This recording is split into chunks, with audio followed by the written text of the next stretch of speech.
말씀드린 것처럼 그 마가복음 11장 12절에서 14절까지 그 내용하고 이렇게 연결되는 듯한 그런 똑같은 무화과 나무입니다.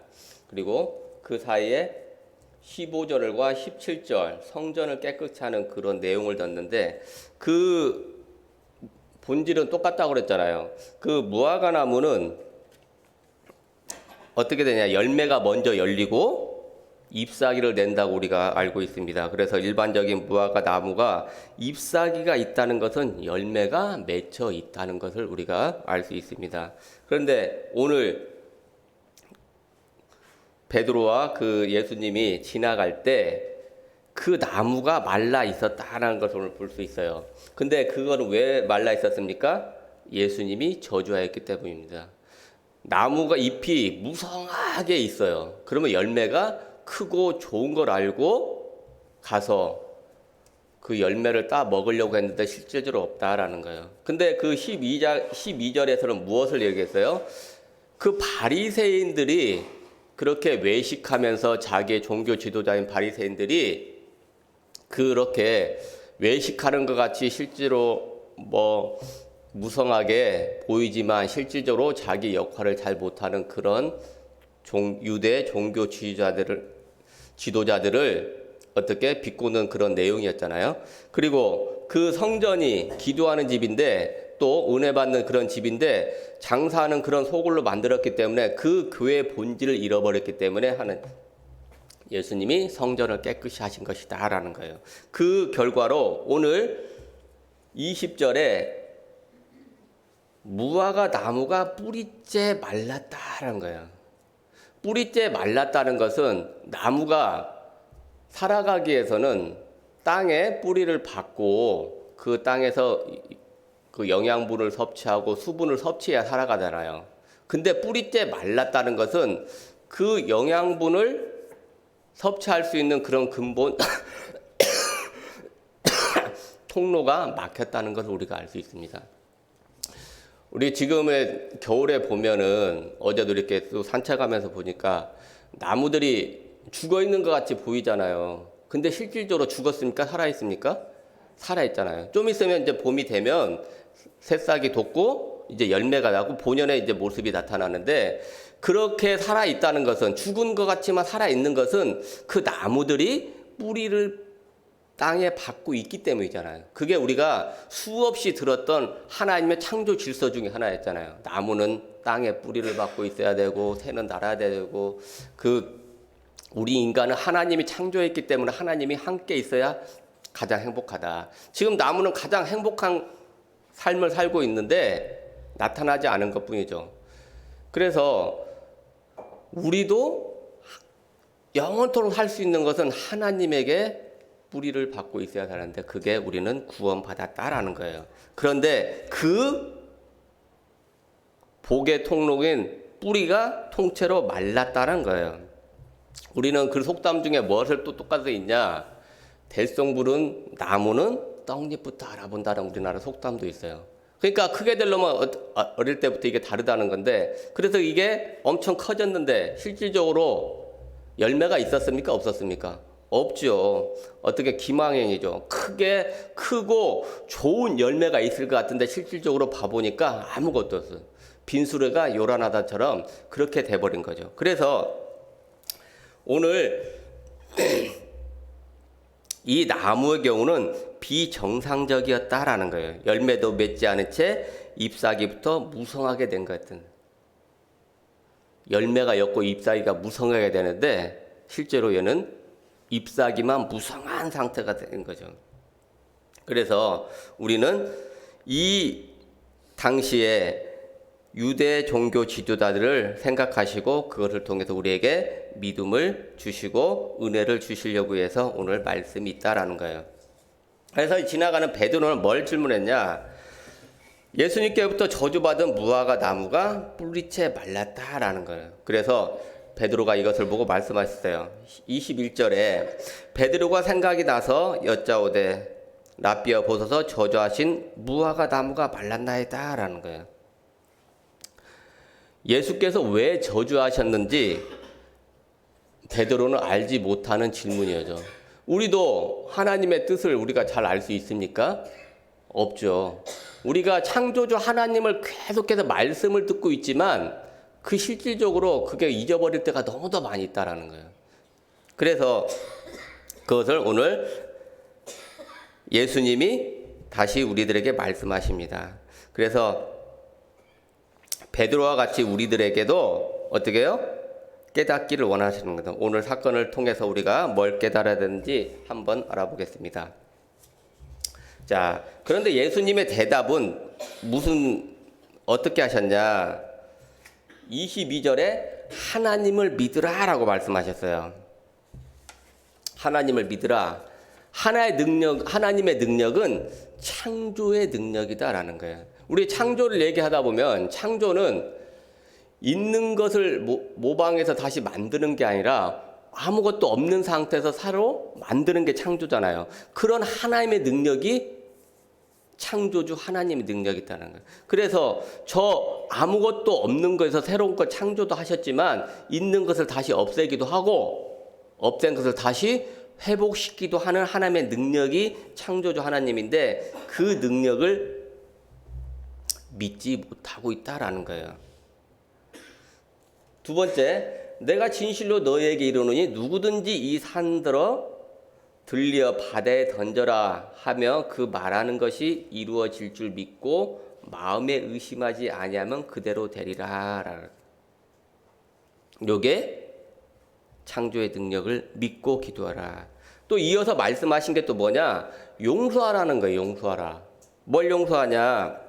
기도할 때에 아무에게나 혐의가 있거든 용서해라. 그래야 하늘에 계신 아버지께서도 너희의 죄를 사하여 주실 것이다. 라는 거예요.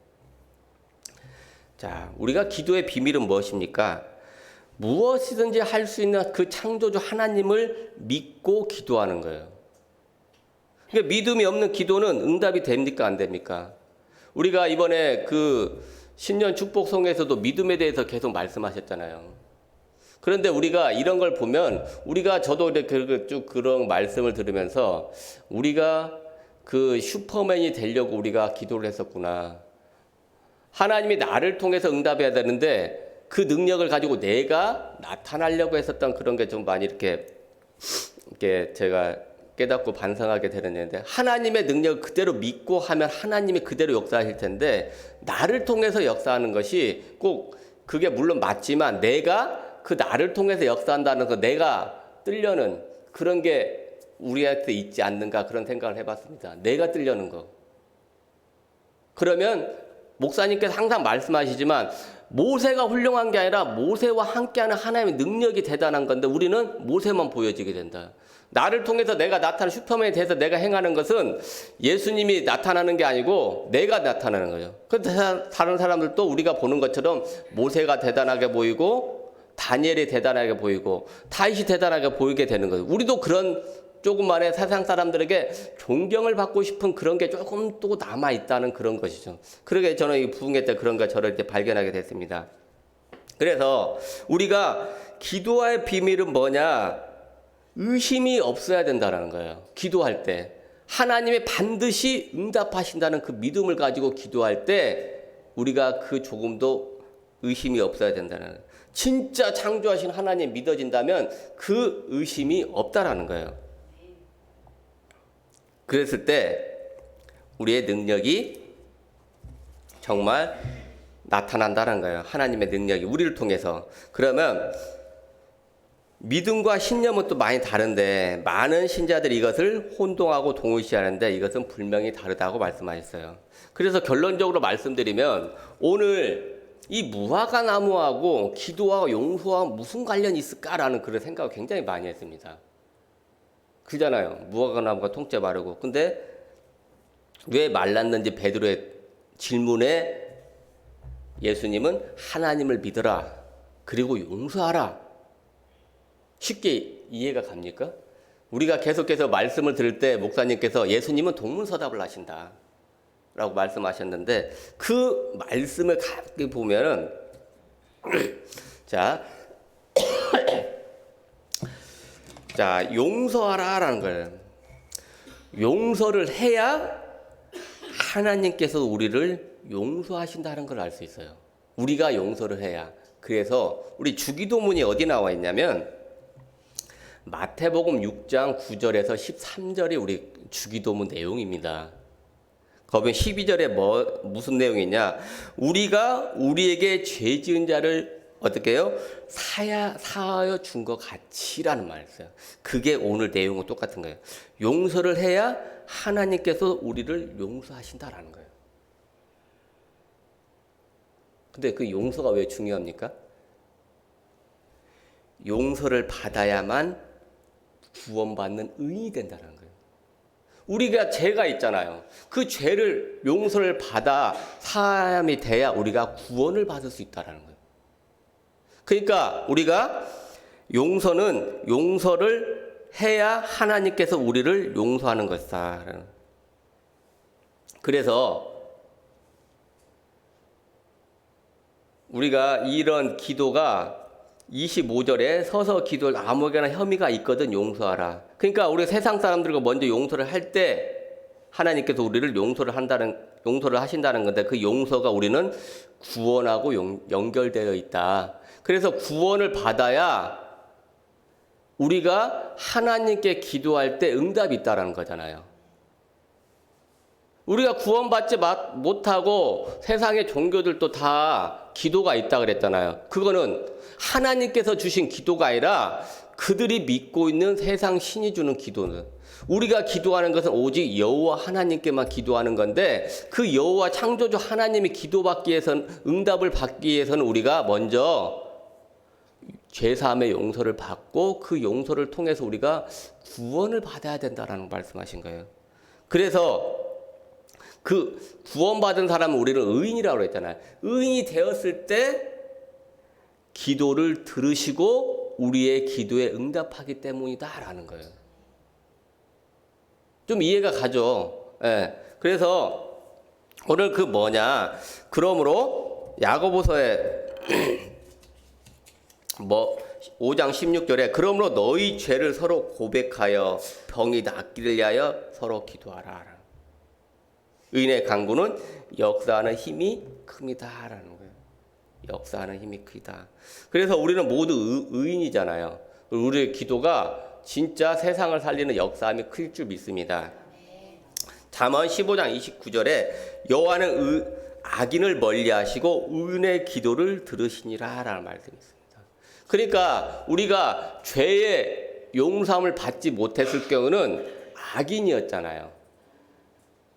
악인이었을 땐 방금 하나님이 악인을 멀리하는 그런 상태고, 우리가 죄가 해결된 의인이 되었을 때는 우리 하나님이 우리의 기도를 들으시고 가까이 계시고 항상 함께 한다는 것을 우리 잊으면 안 되겠습니다. 그래서 우리가 이 주기도문을 외울 때 이런 것들에 다 관련이 있다라는 거예요. 그래서 이게 우리의 진짜 고백이 돼야 되고 주문이 되어서는 안 된다는, 진짜 이 고백이 되어서 우리가 우리의 삶의 모든 것, 그래서 우리가 그 하나님 앞에 나왔을 때, 제단 앞에 나왔을 때 용서할 것이 있으면 먼저 가서 용서를 하고 하나님과 세상 사람들과 화평을 구한 다음에 하나님께 먼저 오라는 것이 이런 것과 똑같은 거 있다라는 거예요. 그래서 우리는 오늘 무화과 나무 뿌리째 마른 그 상태가, 우리가 기도와 용서와 관련된 것은, 우리가 의인의 기도는 응답함이 크고 또 그 기도를 통해서 우리가 세계 복음화를 이루고 또 땅끝까지 증인되었으면 좋겠습니다. 그래서 우리의 기도가 응답되는 은혜가 충만해서 그 기도의 응답의 증인이 돼야 되고, 또 기도 응답하신 하나님은 살아계신다. 그 능력이 우리에게 있다. 저는 그 청소년교회 애들한테 항상 하는 얘기가 우리는 하나님의 능력이 있다. 항상 그런 얘기를 해요. 죽은 자도 살릴 수 있는 하나님의 능력이 있고 또 병든 자도 고칠 수 있고 말도 안 되는 하나님의 능력이 우리에게 있다. 세상 사람들에게는 말도 안 되지만 구원받은 우리 하나님의 자녀에게는 당연히 일어날 일이다. 그 능력을 우리가 믿고 살아가야 된다. 근데 지원이한테도 항상 그런 얘기 하는데 그런 능력을 가지고 우리가 공부해야 되고 또 모든 삶 속에서 우리가 누려야 된다라는 걸 할 수 있습니다. 그런 얘기를 계속해서 하는데 우리의 기도가 응답되기 위해서는 먼저 믿어야 된다. 그 믿기 위해서는 우리가 먼저 세상 사람들과 화평하고 용서해서 또 용서하는 것은 우리의 구원과 관련되어 있기 때문에 우리가 구원받았다는 것은 우리에게 하나님이 우리의 기도를 지금 들으실 준비가 되어 있다라는 거예요. 그래서 우리의 기도가 세계를 살리는 그런 기도가 되었으면 좋겠습니다. 기도하겠습니다. 하나님 감사합니다. 오늘 말씀을 통해서 기도에 참된 뜻을 깨닫게 하시니 감사합니다. 하나님, 우리는 하나님께만 먼저 화평하려고 노력했습니다. 하나님과 화평하기 전에 세상 사람들을 용서하게 하시고 그 마음을 우리가 넓혀 주옵소서. 우리가 알지 못하는 크고 은밀한 것을 기도를 통해서 깨닫게 하여 주옵소서. 하나님, 오늘도 전도 현장에 나아갑니다. 하나님, 우리가 지금까지 삶의 현장에서 용서하지 못한 것들이 있으면 오늘 용서하게 하시고 하나님과 또 관계가 회복되는 그런 귀한 시간 되게 하여 주옵소서. 이 모든 말씀을 살아계신 예수 그리스도 이름으로 감사하며 기도합니다.